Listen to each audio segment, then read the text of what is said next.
Hello and welcome to the Gooner Talk. Back again with you guys for another show from what feels like the hottest room in the world right now. It's been 30 degrees today in England. Obviously, you're watching from wherever you are in the world. Please let me know how hot it is there because it is absolutely a joke today how hot it is. Been standing in a field all day, chaperoning hundreds of children. Making sure they're having a good time, but ultimately I was burning to a crisp, as you can probably tell from my slightly red and slightly sweaty face. But that hasn't stopped me from keeping up with all the news breaking today, the news which has been both positive and not so positive in some areas, but we're going to chat and have a discussion about all of it. But I hope you're enjoying it. I hope you're having a good day, enjoying the sunny weather. And if you are, and you're enjoying the shows, please obviously give it a like. Please subscribe if you're new with those notifications turned on. And that way you'll basically never miss one of these live shows. And you can join in our live chat box, which you can use to write your own words in that description. As so many of you I can see you are doing there. See, Andrew, Chris, hi Tom, I made a live feed for once. There you go. See, Andrew has joined us today. Maybe it could be you joining us if you turn those notifications on and get told when one of our live streams goes live. So let's talk about what's happened today then. We'll start off with Kieran Tierney. Kieran Tierney, obviously, someone's been rambling on continuously week upon week upon week.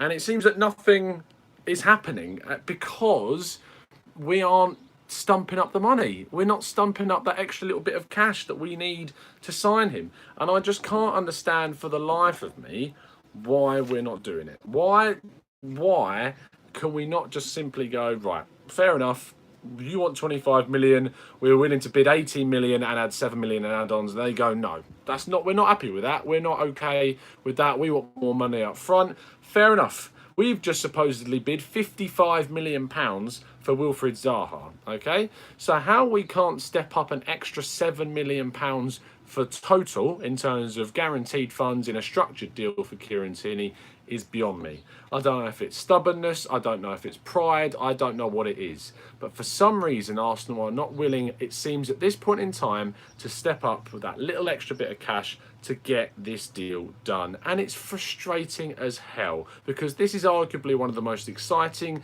young left-backs. We talked to Brian McVeigh when we did the tactical breakdown on Kieran Tierney, and we talked to Brian and he said that this is a guy that's more of an athlete than what Andrew Robertson was at the same age. He provides extra defence. He's great going forwards. He makes assists, countless assists, I believe the quote was that he used. And he's a real threat going in the opposite direction. And he's much more suited to Arsenal than what I can see from our current two left-backs in terms of Kolasinac and in terms of Nacho Monreal. He offers more to us. And for that reason, to not stump up an extra £7 million for a player who's British, who were he playing in the Premier League right now, would be going for a hell of a lot more. 25 million is still a bargain for this guy. So the fact that we're not doing this, I get the injury record. I get why that's an issue. I get why people have an issue with that. But I just don't get why we're willing to stump up £7 extra million. Just do it. Lennon, the manager of Celtic, came out and said that their valuation had not been met, that Arsenal are basically not willing to meet their value, and he pretty much wrote off the transfer. He was talking about how he's going to be integrated back into the team. They want him to stay. They don't see him leaving. I know that's what they have to say, but it's just so frustrating when you know what you need to do to get done, and it's not getting done. And my God, it is just a classic Arsenal way of not getting these transfers done. Let's see what some of you guys are saying. Bernard says, we need world-class marquee signings, not mediocrity. If Kieran Tierney is so good, why is nobody else after him? It's a fair point, but you could say the same thing about Aubameyang when he signed. No one else was really after him. Went on to be the top scorer in the Premier League that season. So I don't think it's a theory that works. Danielle says, hi Tom, if our budget is 45 million plus, surely we have enough to give Celtic 20 million up front with the rest in add-ons. Surely they'd accept that if they don't want it all in instalments. That's the point I'm making, Danielle, mate. I think that genuinely the reason why it isn't, I can't understand. Is it to do with pride? Is it us just penny pinching effectively? I'm not too sure. I just can't get my head around why this deal isn't getting done. Gregory Beeler says, it's a mystery to all of us out here. He does seem to be worth more than 27 million. As I said, if he was a Premier League player, he would be worth more than this 25 million. Brandon says Tierney has that steel. He played with a broken jaw. He's exactly what we need to fix our cowardly defence. And that's the thing. His athleticism and dynamism and attitude and determination is something that lacks in this team. Bringing him in, bringing Zaha in, bringing someone like Ceballos in, which we'll talk about in a minute, I think they're three quality players, and you bring those players in, it transforms the quality of our side. So I just think it's something that we need to consider. XCrady85X says our club is dead and they are taking us with them. Fair enough. I think people get frustrated all the time about these deals. Arjun AV says not getting him will ruin this transfer window. He'll bolster attack and defence. Fair enough. Where else are we saying? Onyx says, who would you pick? We desperately need a left back. Who would I pick for left back? The ironic thing is that I would pick Kieran Tierney. If you gave me all the money in the world, I'd say go out and get David Alaba from Bayern Munich, because for me, he's one of the best left-backs to ever grace European football, but that's not going to happen. In terms of left-backs around the continent, Junior Firpo at Real Betis, but he's being linked with the likes of Real Madrid and Barcelona, so there's someone else that you could go for in Firpo, but I just don't think that Arsenal are willing to stump out that money. We just don't seem to get this deal done and get it, or have any chance. I think a club... do you not think a club the size of Arsenal should be signing Neymar, Hakim Ziyech or Josh Kroenke? Said big things were going to happen. A club of Arsenal's size is relative to their success. Yes, historically we're huge, but ultimately we're not a club that can get the same type of deals as Manchester City, because history doesn't run this world anymore. Money does, and we simply penny pinch too much and don't get these deals done in time. Tony Mills says, this Tierney deal is starting to do my head in. You're not the only one, mate. Just pay the money, Arsenal. Andrew Chris says, do you sense that another team will come in and sign? Well, that's the thing. Napoli were interested. They're still monitoring the situation. If we let this one slip, it could really come back to bite us in the arse. Hasala says, should we not target one of the backup centre-backs at Juve, like Bonucci or the other young Italian centre-back? I think you're talking about Regani there. At Juve since De Ligt is starting. Possibly another option for you to do. Chris Evans says, hi mate, cracking job, thank you very much mate. NMNM, that's a fast one to say, says, why are we so adamant on getting Zaha? Everton is a better long-term and instant prospect. Can we save since penny pinching here? I will talk about Zaha a bit at the end, and I will go on to that. But let's have a little quick chat about Ceballos. The good news of the day, obviously, is that Dani Ceballos is supposedly in London today to get a deal to Ceballos will sign for Arsenal. Now, there's two ways of looking at this deal. First off, it's a loan deal. It's only for a season. There's no obligation or option to buy Dani Ceballos. He will return to Real Madrid at the end of the season. So yes, there's frustrations there that we might not get this done. And that's fair enough. We might not get this player in the long term. We've got him for a season. And for me, in a season where you can see us penny pinching to sign the likes of Kieran Tierney, then maybe, yes, get this guy in, worry about that next summer when we've got a little bit more money. Hopefully Ceballos will be one of the players that helps us towards Champions League qualification next season. If he does, it means we're going to be a much better financial situation to then go out and spend money to replace Ramsey for the long term. I think this is a great deal for both parties. Ceballos needs minutes. He didn't get that many at Real Madrid. They signed him because he was fantastic at Real Betis.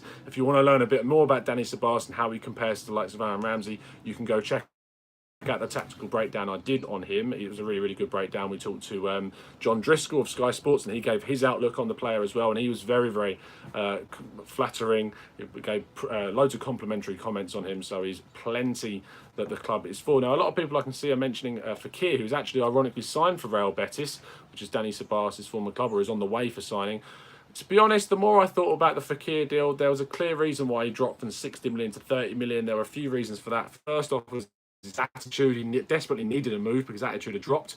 There was the injury record, which weren't great, and he was in the final year of his contract. So that's why the value dropped. But I just think getting someone like Dani Ceballos, Fekir for me, I don't know where you place him. Yes, he can play across the front three, he can play as a number 10, he can even play further deeper in the midfield. But I just don't see where that style of player really fit for us. Like, I know that he could play on the right wing. I know he could play on the left wing. I know that Jeremy Smith, the French expert, when we had him on, said all that. But I didn't see him fitting into this team. When he played with Lacazette, he enabled Lacazette so much, but it was not the same system that he would be coming into. So I just don't think it would have worked for us. Gregory Beeler says, what about the 6'6" centre-back at Olympiacos? Heard anything there? Nothing I've really heard other than what's in the papers. If the links do go up, I will be doing a tactical breakdown on him. Jalse says he plays as a number 10. He's not a central mid. No, he's not a central mid at all. And Jeremy Smith said that when he was on, that he plays across the front three and plays a sort of a second striker / centre forward. He played most of that position last season. But Leon said that if they were going to have him in the team because of the other players that are coming through, they would start to transition him into more of a centre midfield player.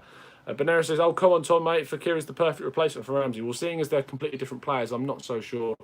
Joseph Maseko says, "Can we start setting up a PayPal for Arsenal now?" I mean, do you really want to give them the money? I just don't trust them spending that money, so I wouldn't be one to send them any money that I've got. Chris says, "I've seen Ceballos as a deep line at Madrid and more forward at Spain." Yeah, for Madrid, he never really got to play attacking, because quite simply it wasn't available to him. He played more deep. You look at the two players they play at the base of the midfield with Toni Kroos and Luka Modric, and when Ceballos played, he basically replaced one of those two, and so therefore he would be playing a similar role at Arsenal. When I did my video talking about our lineup and what I think it'll be next season, the midfield I picked was Torreira in behind with Xhaka on the left and Ceballos on the right. I think that system works. I think it can be quite cleverly used. I'm just not sure whether defensively it gives us enough. Someone suggested today that maybe we'd go with Torreira, Guendouzi and Ceballos. Someone, when we talked about Guendouzi and Xhaka and Torreira as a midfield, it's too passive. There's not enough going forwards. But if you replace Xhaka with Ceballos and put Guendouzi next to him, I think that actually offers quite a little bit of balance with the attacking nature of Ceballos, the defensive side of Torreira, and sort of the middle ground with Guendouzi. So it could be a midfield trio that we could use in the future. De Beer, Rizvi says Zaha or Dybala. He also plays at right wing. He does. He played more of a striker at Palermo before moving to Juventus and playing both as a centre forward and a striker. Played on the wing for a little bit. I don't think Dybala, whilst he's a fantastic player, would move to Arsenal. Would I prefer him over Zaha? Oh, it depends on the fee. It would cost a lot of money, but also Zaha is apparently costing hundreds of, well, nearly up to 100 million for Zaha. You're looking at between 60 and 90 for what Crystal Palace want. It's a tough question, that, between Dybala and Zaha. It made me think, but I lean towards Zaha for the Premier League experience. I lean to him more as an experienced player and the link he has to Arsenal. I think that's definitely important. K-Man1867 says, "Don't you think we should end up a shoot of injured Tierney and target someone else?" I personally don't. There are still over 2 weeks left, the transfer window left. There's still time to get this done. And basically, the only barrier is our own stubbornness with our money. If we stump up that 25 million early enough, this deal will get done. It just will. We just need it to happen. No more champagne. Dybala says Dybala is the best position as second striker or at number 10, which again, see goals this season is almost guaranteed because we're not signing someone.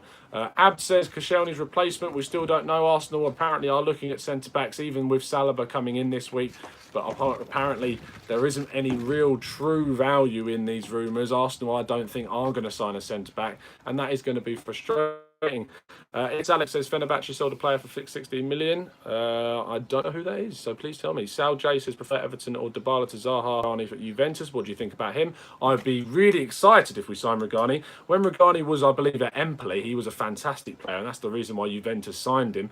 I'd be open to seeing Regani come in. He's still young, still lots of potential. Hasn't really been able to fulfil that at Juve, and with De Ligt coming in, I can't really see him fulfilling that potential there. So if we can get him back, get him to the player that he was when he was at Empoli, great. I think Regani would be a fantastic signing. I just don't think that it will happen this summer because I still can't put my faith in Arsenal signing a centre-back. Fingers crossed it will happen, though. De Beer says, "Love your channel, brother. Channel is very underrated." Thank you very much, mate. Chris says, "Ceballos and Saliba aren't costing much together. We may be looking at a big player." Yeah, that's the loan fee. I think that's really... I think it's just Chambers who... Sorry if I pronounce your names wrong, by the way. Who could fetch someone working at TalkSport. And then they looked at the team. It cost me think you would struggle. Sala says, will we sign Ceballos permanently if Real sign Pogba and Eriksen? There's always a chance. Ultimately, when you've got a player that's been on loan there for a season, there's always that chance that you could sign him because he's done really well. He's got that link with the club now. He's played there. He knows the place. He's comfortable. He's lived in the country for a year, maybe. But you've also seen players like Sigurdsson go on loan to Swansea from Hoffenheim, I believe it was, if my memory serves me correctly. Have a great season at Swansea, and then Spurs came in and signed him. So we could get superseded by the likes of Real Madrid if we're keeping him. Manchester City could come in for him. You just hope that be Saliba and Holding next season It's a fair point, but I just think that you have to be ruthless with your signings. You have to be ruthless. We should go out and we should sign someone. Zlatko Foric says Tagliafico from Ajax. Yeah, it's a good shout that. He's a good player. He played well in the Champions League last season, the Argentinian international. But I'm not sure that the Ajax are willing to sell too many more players. They've already lost De Jong, De Ligt. They could lose Ziyech and Van der Beek, so who knows. Doko says Arsenal should use their potential youngsters Smith Rowe, Reece Nelson, Nketiah, Willock and Bayako Saka to give them a chance to improve. I definitely think that they should. It's a huge year for all of them. We definitely know that the club are going to be investing in youth. We could tell that by Freddie Ljungberg's promotion in the side, and I just think that we're going to see a lot more youth pushed into that side moving forwards. Don One says, does Ceballos still have an option to buy? No, he doesn't have the option to buy, just to clarify that one more time. I'm going to round things off there. I think we've covered pretty much everything we can do, and I think we've had a really good chat in the chat box with you guys and read some out of your messages. So I appreciate you for listening. Please like the video if you've enjoyed it.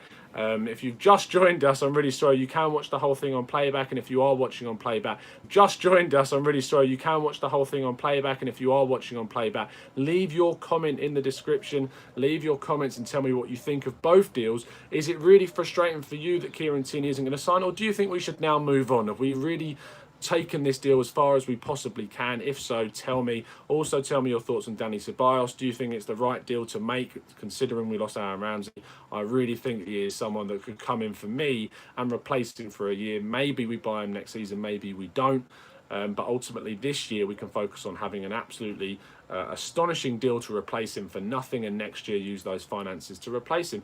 Thank you so much for listening, people. Please like and have a look at the other videos that we've done. There's plenty out there that are basically, I tried to make these videos timeless, that you can go back and watch them even if you're late to the party. So thank you ever so much for listening today.